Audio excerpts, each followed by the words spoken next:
नमस्कार विद्यार्थी मित्रांनो, आपणा सर्वांचं पुन्हा एकदा स्वागत. मी सौ पवार मेघा सुधीर, कै विश्वास लक्ष्मण कुलकर्णी प्राथमिक शाळा नवे पेठ अहमदनगर. आज आपण पाहणार आहोत इयत्ता 6वी विषय मराठी. विद्यार्थी मित्रांनो, देव तुम्ही प्रत्यक्षात पाहिलाय का? नाही ना, पण हा देव आपल्या प्रत्येक घरात आहे. कारण त्याला प्रत्येक घरी जाणं अशक्य आहे, म्हणून आईच्या रूपात आपल्या प्रत्येकाच्या घरात देव आहे आणि आई हेच आपलं परम दैवत. म्हणूनच म्हणतात, आईसारखे दैवत सारे जगतावर नाही, आईसारखे दैवत साऱ्या जगतावर नाही. म्हणून श्रीकाराच्या नंतर शिकणे अ आ इ. मुलांनो, शिकणे अ आ इ हे गाणं तुम्ही आतापर्यंत खूप वेळा ऐकलं असेल. आईची थोरवी सांगणाऱ्या काही गोष्टी, कविता तुम्ही वाचल्याही असेल. आणि खरंच आई हीच आपला पहिला गुरु आणि तिची थोरवी श्रेष्ठ आहे.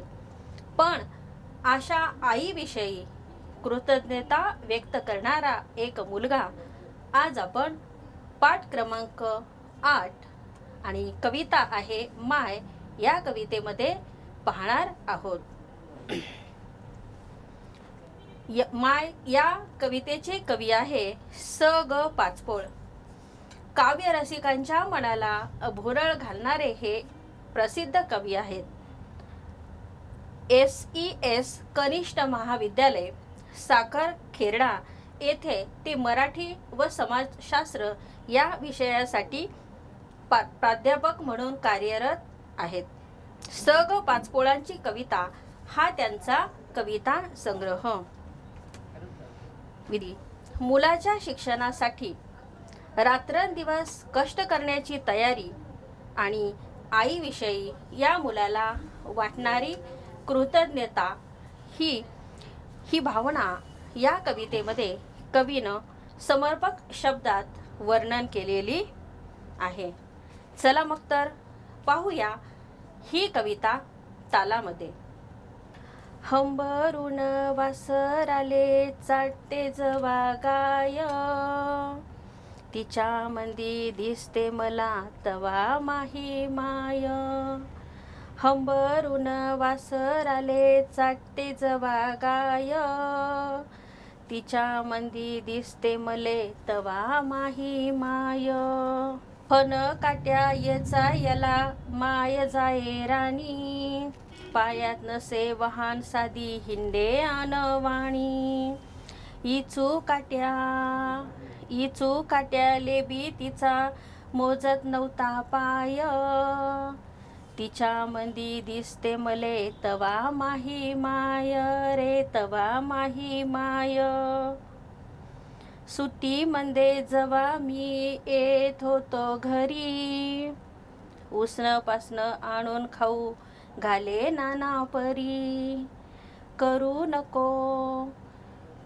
नको घाई म्हणे पोटभर खाय, तिच्या मंदी दिसते मले तवा माही माय रे तवा माही माय. बाप महारोज लावे माईच्या माग टुमणं, बस झालं शिक्षण याचं घेऊ दे हाती रुमणं. शिकून शाणी कुठं मोठा साहेब होणार हाय, तिच्या मंदी दिसते मले तवा माही माय रे तवा माही माय. माय म्हणे तू माले माया गयाची हाय आन, भलत सलत सांगून त्याचे भरू नका हो कान. माय म्हणे तू माले माया गयाची हाय आन, भलत सलत सांगून त्याचे भरू नका कान. भरून येत डोळ्यात तिच्या तापी पूर्णा माय, तिच्या मंदी दिसते मले तवा माही माय रे तवा माही माय. बोलता एकदा तिच्या डोळ्यात आलं पाणी, म्हणे केव्हा तिसन सांग मले राजा तू ही राणी. या डोळ्यानं पाहिन रे मी दुधावरची साय, तिच्या मधी दिसते मले तवा माही माय रे तवा माही माय. म्हणून वाटते मले तुही भराव सुखान ओटी, पुन्हा एकदा जन्म घ्यावा माय तुझ्या पोटी. अन ठेवावे माय घट्ट धरून तू हे पाय, तिच्या मंदी दिसते मले तवा माही माय. मित्रांनो, आपल्या आईविषयी कृतज्ञता व्यक्त करणारी ही कविता पाहू बरं. या कवितेत कवी म्हणतात काय? हंबरून वासराले चाटते जवा गाय. हंबरून म्हणजे गाईचं ओरडणं, याला हंबरणं असं म्हणतात. आणि वासराले म्हणजे वासराला.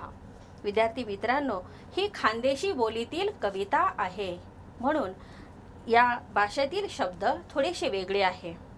म्हणून हंबरून वासराले चाटे जवा, जवा म्हणजे जेव्हा, आणि गाय म्हणजे हंबरून ओरडून गाय जेव्हा आपल्या वासराला चाटते तेव्हा मला तिच्या मंदी दिसते मले. तिच्या मंदी म्हणजे मध्ये, आणि मले म्हणजे मला. आणि हा कवितेतील मुलगा असं म्हणतोय की जेव्हा एखादी गाय हंबरून आपल्या वासराला चाटताना दिसते तेव्हा मला गायीच्या रूपात माझी आई दिसते, म्हणजेच मला आईची खूप आठवण येते. फन काट्या येचायले माय जाये राणी. फन काट्या म्हणजे जळण्यासाठी वापरात येणारी लाकडं, आणि येचायले म्हणजे वेचायला. आणि हा मुलगा सांगतो की जेव्हा ह्या जळण्यासाठी लागणारी लाकडं वेचण्यासाठी, गोळा करण्यासाठी जेव्हा माझी आई रानात जायची, पायात नसे वाहन साधी हिंडे अनवाणी, तेव्हा तिच्या पायामध्ये वाहन म्हणजे चप्पल, आणि तिच्या पायात चप्पल नसायची, आणि अनवाणी पायानं ती साऱ्या रानभर हिंडायची. इचू काट्यालेबी तिचा मोजत नव्हता पाय. इचू म्हणजे विंचू, आणि रानभर जेव्हा ती फिरायची तेव्हा रानामध्ये असलेला विंचू किंवा बोचरे काट्याला बी म्हणजे बोचरे काटे किंवा विंचू आपल्याला चावेल याचं तिला भान नव्हतं, तिला पर्वा नव्हती. कारण आपण कष्ट करताना तिला काट्याकुटींची सुद्धा किंमत नव्हती. सुट्टीमंदी जवा मी येत होतो घरी. जवा म्हणजे जेव्हा. कवी असं सांगतात की या कवितेतील मुलगा शिक्षणासाठी दूर गेलेला आहे, आणि तो जेव्हा सुट्टीमध्ये घरी यायचा तेव्हा उसनं पासनं आणून खाऊ घाले नाना परी. उसनं आणि पासनं म्हणजे दुसऱ्यांकडून, लोकांकडून उसनं घेणं, आणि मग ती नाना परी म्हणजे वेगवेगळ्या प्रकारचे पदार्थ ती उसनं पासनं घ्यायची आपल्या मुलासाठी, आणि तिला वेगवेगळे प्रकार करून जेवू घालायची. करू नको घाई म्हणे पोटभर खाय म्हणजे खा. आणि परत हे जेवण ती मुलाला जेवू घालत असताना ती अतिशय प्रेमाने त्याला म्हणायची की घाई करू नकोस, सावकाश आणि पोटभर खा, असं ती मायेने आपल्या मुलाला सांगायची. बाप म्हणजे वडील, माहा म्हणजे माझे, आणि रोज लावे माईच्या मागे टुमणं. टुमणं म्हणजे एकसारखी मागणी करणं, सतत बोलत राहणं. आणि मग कवितेतील मुलगा असं सांगतो की माझा बाप म्हणजे माझे वडील रोज आईच्या मागं सतत मागणी करायचे. काय? बस झालं शिक्षण याचं, घेऊ दे हाती रुमणं. शिक्षण ह्याचं बस झालं, आता याला पुढे शाळा शिकवायला नको. काय करायचं याला शाळा शिकवून? त्याला नांगर धरायला. रुमणं म्हणजे नांगर. नांगर ह्याच्या हातात द्यायला हवा. त्याला शेतीची कामं करायला पाहिजे. पुढे काय म्हणतात पहा, शिकून शाणी कुठं मोठा साहेब होणार हाय. शिकून शाणी म्हणजे शिक्षण घेऊन हा मुलगा आपला थोडाच साहेब होणार आहे. साहेब म्हणजे साहेब. आणि मग कशाला त्याला शिकवायचंय? म्हणजे अशा प्रकारे या पाठातील मुलाचे वडील या मुलाला शिक्षणापासून वंचित करत होते. पण आई काय म्हणते पहा पुढे, माय म्हणे तुम्हाले. माय म्हणे तुम्हाले. तुम्हाले म्हणजे तुम्हाला. काय? माया गयाची हाये आन. माया म्हणजे माझ्या, गयाची म्हणजे गळ्याची, हाये म्हणजे आहे, आणि आन म्हणजे शपथ. बघा ती आई काय म्हणते मुलाच्या वडिलांना, माय म्हणे तुम्हाला माया गयाची हाये आन, म्हणजे मला माझ्या गळ्याची शपथ तुम्हाला आहे की. असं भलतं सलतं सांगून त्याचे भरू नका कान. असं वेगळं काही भलतं सलतं सांगून त्याचे कान तुम्ही भरू नका. कान भरणे म्हणजे उलट सुलट सांगणे. भरून येतं डोळ्यात तिच्या तापी पूर्णा माय. भरून येतं डोळ्यात तिच्या. डोळ्यात म्हणजे डोळ्यात. काय? तापी आणि पूर्णा माय. तापी आणि पूर्णा या विदर्भातील नद्या आहे, खानदेशातील नद्या आहे. म्हणून ही असं जेव्हा आपल्या मुलाबद्दल ती आपल्या मुलाच्या वडिलांना सांगते तेव्हा मायेपोटी तिचे डोळे भरून यायचे. असे डोळे भरायचे की कवितेतील मुलाला असं वाटतं की जणू ही तापी आणि पूर्णा या नद्या तिच्या डोळ्यातून वाहतात, म्हणजेच आई अश्रू गाळत असे. बोलता बोलता एकदा तिच्या डोळ्यात आलं पाणी. डोळ्यात म्हणजे डोळ्यात. आणि एक दिवस अशी बोलत बोलत असताना तिच्या डोळ्यात पाणी आलं, म्हणजे अश्रू दाटून येणं. तिला रडू आलं. म्हणे कवा दिसन सांग मले. कवा म्हणजे केव्हा. केव्हा दिसेल मला. मले म्हणजे मला. राजा तूही राणी म्हणजे तुझी राणी मला कधी दिसेल. म्हणजेच माझ्या राजा तुझी राणी कधी दिसेल. विद्यार्थी मित्रांनो, आई ही नेहमी आपल्याशी प्रेमानं बोलत असते. लाडानं आपल्याला राजा म्हणते, छकुला म्हणते, गोट्या म्हणते, सोन्या म्हणते. तुम्हाला सगळ्यांनाच माहीत आहे. तुमची आई लहानपणी तुम्हाला असंच बोलवत होती. आईचं प्रेम फार महान आहे. कितीही मुलगा मोठा झाला तरी प्रत्येक आईला आपला मुलगा किंवा आपली मुलगी हे लहानच वाटत असते. आणि म्हणूनच ही आई अगदी डोळ्यात पाणी आणून म्हणते की माझ्या राजा तुझी राणी कधी दिसेल. म्हणजेच काय की कधी तुझं लग्न होईल आणि माझ्या डोळ्यानं मी सून कधी पाहील. या डोळ्यानं पाहीन रे मी दुधावरची साय. दुधावरची साय म्हणजे नातवंड. म्हणून ही आई त्या मुलाला म्हणते की कधी तुझं लग्न होईल, कधी मी सून पाहीन आणि कधी मी ही नातवंड खेळवेल. म्हणून वाटते मले. म्हणून कवितेतील मुलगा म्हणतो, मग मला असं वाटतं तूही भरावी सुखानं ओटी. तूही भरावं. तूही म्हणजे तुझी ओटी सुखाने भरावी. पुन्हा एकदा जन्म घ्यावा माय तुझ्या पोटी. आई तुझ्या पोटी मी परत एकदा जन्म घ्यावा असं मला वाटतं. अन ठेवावे माय घट्ट धरून तुहे पाय. तुहे म्हणजे तुझे. हा कवितेतील मुलगा कृतज्ञतेने आपल्या आईला सांगतो की आई, मला असं वाटतं की तुझी ओटी मी सुखानं भरावी. सुखाने ओटी भरायचं म्हणजे काय, तर आईला खूप सुख द्यायचं, आदर व्यक्त करायचा, कृतज्ञता व्यक्त करायची, आणि मी खूप खूप तुला सुख देईल असं मला वाटतं. आणि त्यासाठी मी पुन्हा एकदा जन्म घेईन आणि तुझे पाय घट्ट धरून ठेवेल. इथे पाय घट्ट धरून ठेवणे म्हणजे तुझ्या चरणापाशी कायमस्वरूपी राहणं, म्हणजेच आईचे आशीर्वाद सतत घेत राहणं, असा हा मुलगा म्हणतो.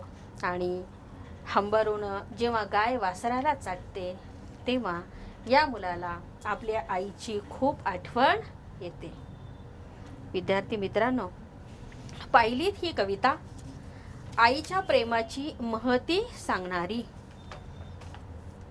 आईचं प्रेम आपण सर्वांनीच अनुभवलंय, म्हणून या कवितेतून आपण हाच संदेश घेऊ की आपली आई आणि तिने केलेले संस्कार, आणि यामुळेच आपलं जीवन यशस्वी समृद्ध बनतं. म्हणून विद्यार्थ्यांनो, आपल्या आईच्या प्रेमाचा कदर करा, तिचं मन कधी दुखवू नये, आणि नेहमी तिला आनंद होईल, तिला समाधान मिळेल असं आपल्या सर्वांचं वर्तन असायला हवं.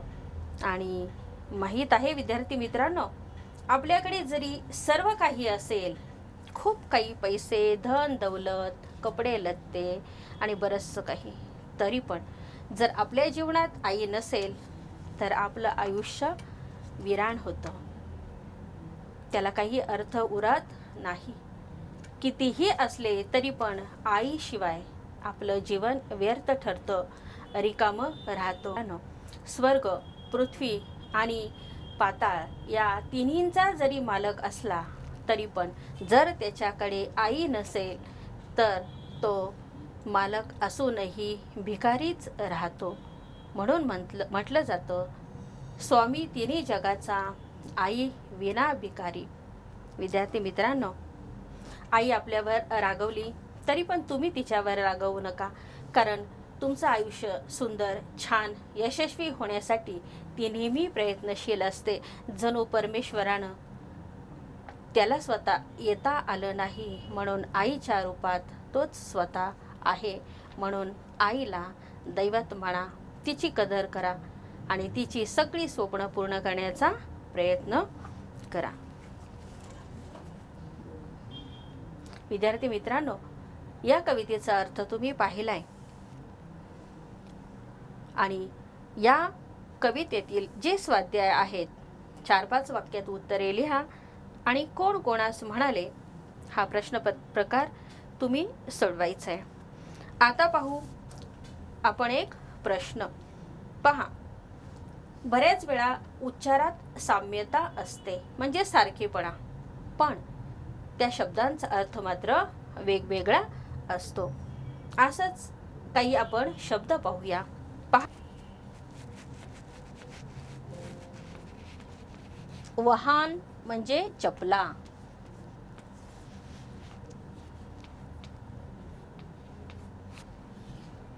वाहन म्हणजे प्रवासाचे साधन.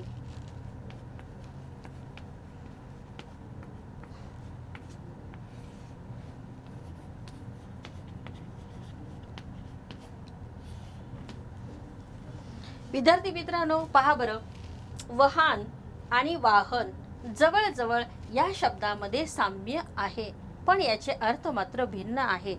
वाहन म्हणजे चपला आणि वाहन म्हणजे प्रवासाचे साधन. असे काही शब्द आपण आता पाहूया. पहा,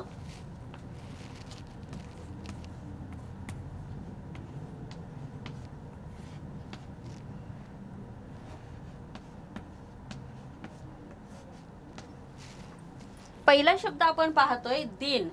पहा, दिन आणि दिन आहे की नाही उच्चारामध्ये साम्य, पण इथे वेलांटीचा प्रश्न आहे.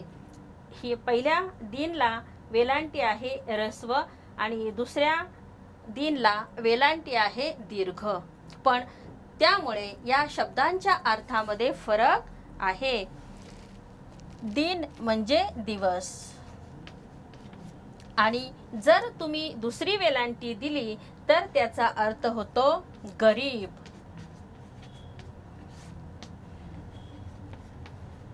किंवा दरिद्री. पहा बरं, आहे की नाही गंमत? शब्द सारखा, पण यामध्ये वेलांटीचा बदल आहे आणि शब्दाचा अर्थ सुद्धा बदलला आहे. आणखीन थोडेसे शब्द पाहूया आपण. अर्पण,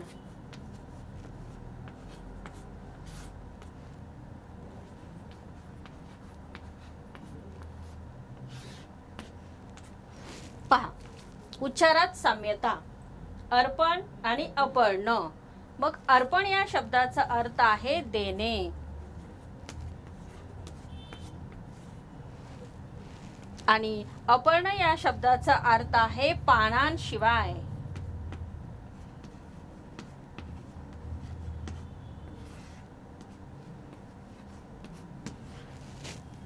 अपर्ण म्हणजे पानांशिवाय, पर्ण म्हणजे पान, आणि अपर्ण म्हणजे पानांशिवाय, आणि अर्पण म्हणजे देणे.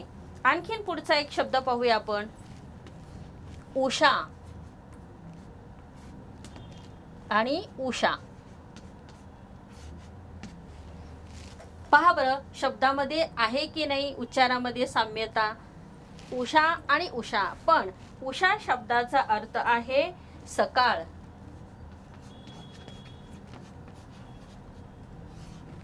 आणि उषा या शब्दाचा अर्थ आहे झोपताना,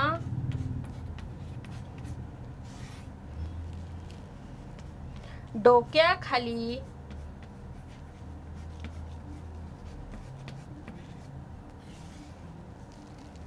घ्यायचे साधन.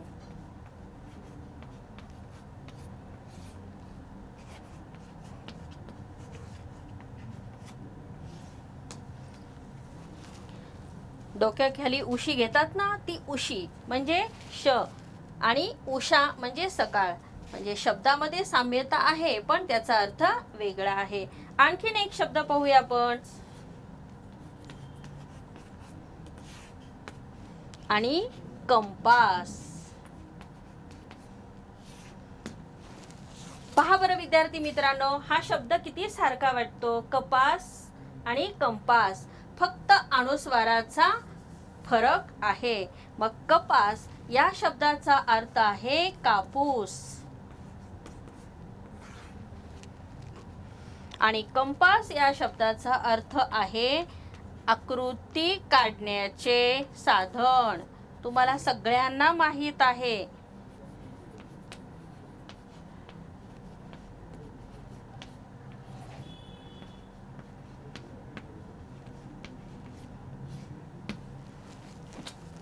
पहा बरं, कपास म्हणजे कापूस आणि कंपास म्हणजे आकृती काढण्याचे साधन. विद्यार्थी मित्रांनो, हे शब्द जरी उच्चारामध्ये सारखे असले तरी पण त्यांचा अर्थ वेगळा असतो. तुम्ही मराठी विषय शिकता, तुम्हाला आठवतो का एखादा प्रसंग जेव्हा वर्ग शिक्षक तुमच्याकडे उत्तरपत्रिका देतात पाहिला, तेव्हा तुम्ही मुलं आपापसात चर्चा करतात. माझं काय, फक्त वेलांटी तर चुकली, किंवा कोणी म्हणेल पहिला उकारच द्यायचा होता पण मी दुसरा दिला, मग एवढी काय चूक झाली. कोण म्हणेल बघणारे फक्त माझा अनुस्वार विसरला तरी पण बाईंनी मला शब्द चूक दिला. पण आता समजलं तुम्हाला, साधी वेलांटी जरी मराठीमध्ये चुकली तरी पण शब्दाचा अर्थ बदलतो.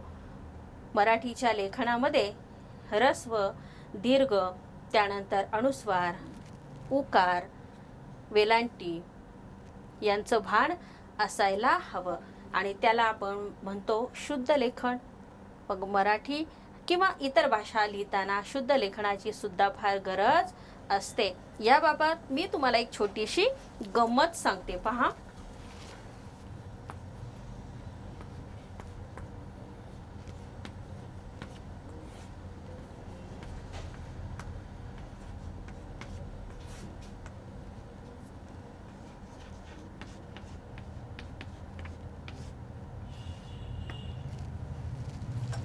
महेश आंबा खातो.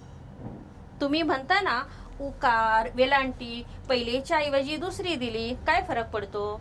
अनुस्वार नसेल तर काय फरक पडतो? आता पुन्हा मी हेच वाक्य लिहिते आणि बघा मी लेखनात काय चूक करतेय.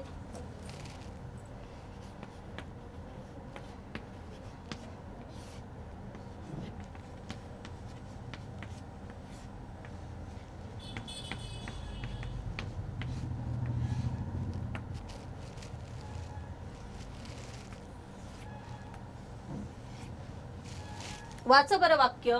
पहिलं वाक्य आहे महेश आंबा खातो. दुसरंही वाक्य मी तसंच लिहिलंय, पण माझ्याकडून हा अनुस्वार दिला गेला नाही. आणि पहा बरं आता या वाक्याचा अर्थ काय होतो. महेश आंबा खातो आणि महेश आबा खातो, म्हणजे चक्क आबा खातो महेश. मग बदललं की नाही वाक्याचा अर्थ. म्हणून मराठी सारख्या विषयामध्ये व्याकरणाला फार महत्त्व आहे. म्हणून शुद्ध लेखन सतत करत राहा. शुद्ध लेखनाची काळजी घ्या. विद्यार्थी मित्रांनो, आता पाहूया आपण पुढचा प्रश्न. समानार्थी शब्द लिहा.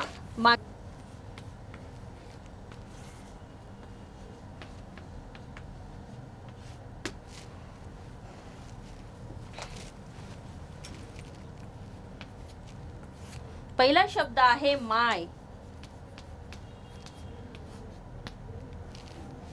माय हा शब्द आणि याला समानार्थी अनेक शब्द आहेत. म्हणजे माता, आई, जननी. माय म्हणजे माता, आई आणि जननी. पुढचा शब्द पहा, डोया.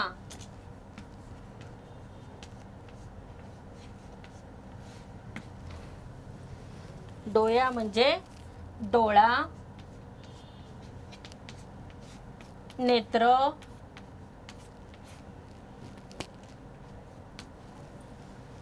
तिसरा शब्द पहा, इच्छु.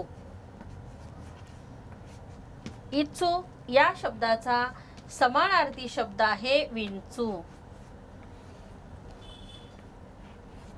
पुढचा शब्द आहे वहाना. वहाना म्हणजे चपला.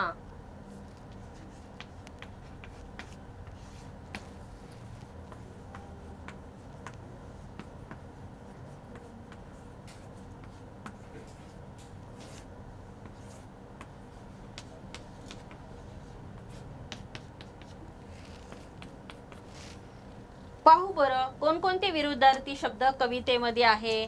पहिला शब्द आहे घाई. आणि घाईचा विरुद्धार्थी शब्द आहे सावकाश.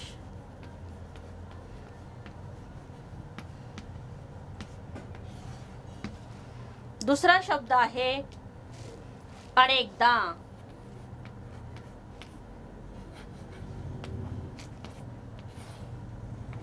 अनेकदा या शब्दाचा विरुद्धार्थी शब्द आहे एकदा.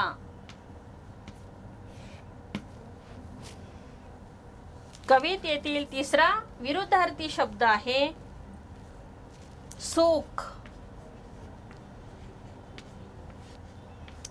आणि विरुद्धार्थी शब्द दुःख.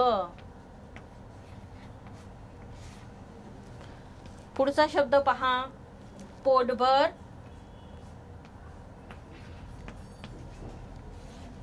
आणि विरुद्धार्थी शब्द आहे उपाशी.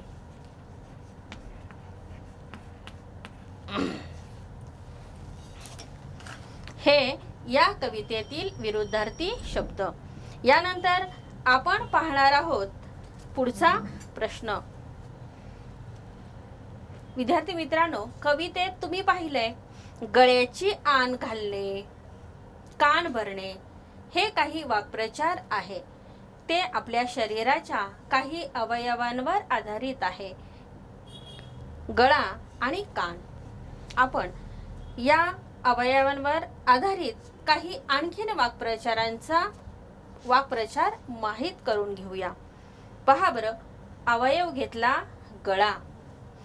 आणि कोणकोणते वाक्प्रचार येतील.